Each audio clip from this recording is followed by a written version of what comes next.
नमस्कार मेरी online family को। मैं आज बहुत कम बोलने वाला हूँ, छोटा सा बोलने वाला हूँ कि कोरोना के लॉकडाउन में मैंने एक और चीज़ का किस चीज़ का एहसास किया कि जीवित रहने के लिए बहुत कुछ चीज़ों की आवश्यकता ही नहीं होती। हमने जैसे मैंने पहले कहा था कि मैंने अपना खाना कम कर दिया, मैंने अपना वज़न 4 किलो घटा दिया एक महीने में, सवा महीने में। 4 रोटी खाते थे, 2 रोटी खा ली। इतना चावल खाते थे, इतना खा लिया। क्योंकि बैठे हुए हैं, काम नहीं कर रहे हैं, बुद्धि का काम कर रहे हैं, शरीर का कोई परिश्रम नहीं है। तो जिंदा रहने के लिए और कुछ नहीं हुआ है मुझे। जिंदा रहने के लिए बहुत कुछ खाने की आवश्यकता ही नहीं होती, लेकिन फिर भी हम संग्रहण करते रहते हैं। अरे अभी तो ये लॉकडाउन बढ़ने वाला है, बढ़ेगा, चलो देखो देखो देखो, देखो और 10 किलो चावल मंगा लो, और 10 किलो आटा मंगा लो, ये कर लो। सब्जियां जो है वो 15 दिन की मंगा लो, बाद में पता नहीं क्या होगा। सरकार कह रही है लेकिन मेरा विश्वास नहीं है। अविश्वास करना अपना धर्म बन गया है। मैंने सोचा ये सब कुछ नहीं करूंगा मैं, जो चाहिए जितना चाहिए उतना ही रखूंगा, और सब बढ़िया चल रहा है, मां भगवती की कृपा। तो ये हम लोगों में जो आदत पड़ गई है ना, वो कहां से आ गई? ये आ गई, हम इतना काम करते रहते हैं, काम करते हैं कि हमको लगता है कि हम काम करने के लिए ही जीवित हैं। हमको काम के लिए जीवित नहीं रहना है, जिंदा रहने के लिए काम करना है। कुछ तो काम करना ही है। भगवान ने भी कहा है, मैं भी काम करता हूं, न मे पार्थास्ति कर्तव्यम त्रिषु लोकेषु किंचन। तो कर्म तो सभी को करना है, लेकिन वो कितना करना है? हम सोचते हैं मैं एक घर बना लूंगा, फिर 2-4 और बना लूंगा, ये कर लूंगा, थोड़ी ये जमीन ले लूंगा, ये मेरे बच्चों को जाएगी, मेरे उस बेटी को जाएगी, इस बेटे को जाएगा। एक बड़ी अच्छी कहानी है, उसका एक संक्षेप में एक लाइन ये कहती है। वो बंदा कहता है, संत महात्मा क्यों करूं इतना काम? बोले बच्चों के लिए करो। तो वो बोलता है, अगर मेरा बच्चा कपूत तो क्यों करूं, और अगर बच्चा सपूत तो करूं, तो क्यों करूं?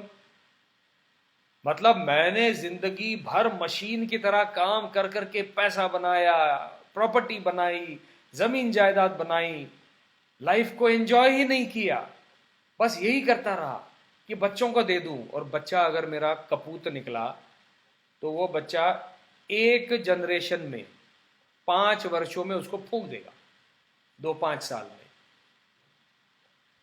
तो मैंने क्या किया? जीवन भर मेरा अपना जीवन जो है वो वेस्ट कर दिया।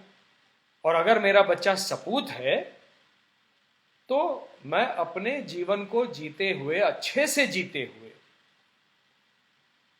पूर्ण रूप से जीते हुए, उसका आनंद लेते हुए अगर मैं जीऊं, हो सकता है 5 प्रॉपर्टी ना बने, एक ही प्रॉपर्टी बने, लेकिन वो एक प्रॉपर्टी भी मैं अपने बच्चे को दे दूं जो सपूत है, वो उससे अपना जीवन संवार लेगा, क्योंकि उसमें क्षमता है।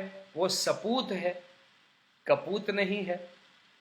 वो अपने गुण लेकर आया है, उसको मैंने अच्छी शिक्षा दी है, अच्छे संस्कार दिए हैं, अपने पैरों पर खड़ा होने की कुवत और क्षमता मैंने उस बच्चे में भर दी है। उसको अपने सदाचार, नीति, नैतिक मूल्यों का आचरण सिखाया है, तो वो सपूत हो गया है।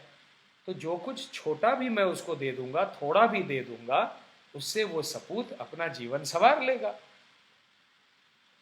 तो मैं इस इतनी सुंदर प्रकृति को, इतने सुंदर जीवन को ना जीते हुए मशीन की तरह काम करता रहूं, एक पिपासा मुझ में अगर आ जाए संग्रहण करने की, तो मैंने क्या जिया जीवन को?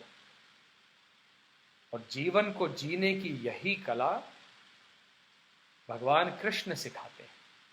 वो कहते हैं जीवन एक उत्सव है, उत्सव की तरह जियो। वो जब रास करते हैं, कैसी परिस्थिति में रास लीला करते हैं? जब कंस का आतंक छाया हुआ है, जरासंध, कंस, उसके सारे असुर मित्र, उन सब का आतंक छाया है मथुरा, वृंदावन, गोकुल, बरसाना में।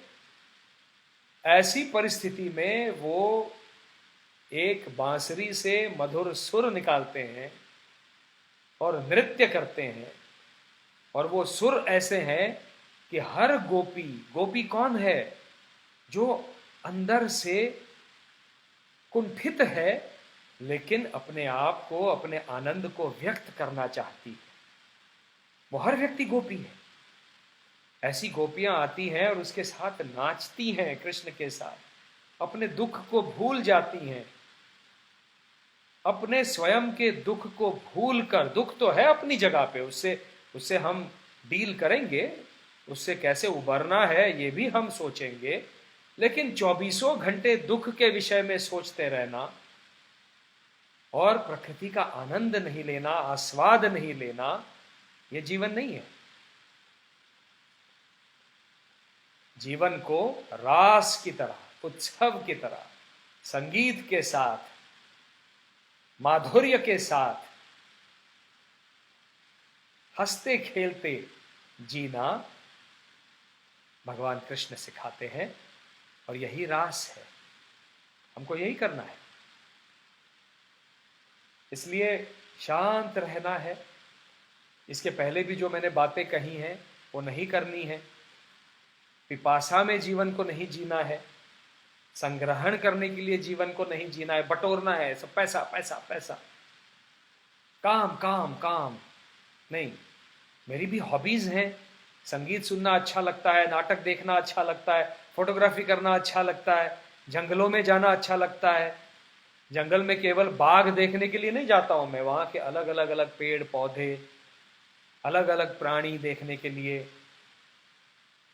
बड़ी एक मकड़ी है, मकड़ी का इतना बड़ा जाल कान्हा के जंगल में देखा मैंने, वो किस तरह से सूर्य की किरण पड़ती है उस पर तो किस प्रकार से वो चमकता है, वो मैंने फोटो खींची है। ये छोटे छोटे छोटे क्षण आनंद के अनुभव करने में ही जीवन का सही रसास्वाद है, और यही रास है। हमको जीवन को इस प्रकार से जीना है। ओम नमो भगवते वासुदेवाय। नमस्कार।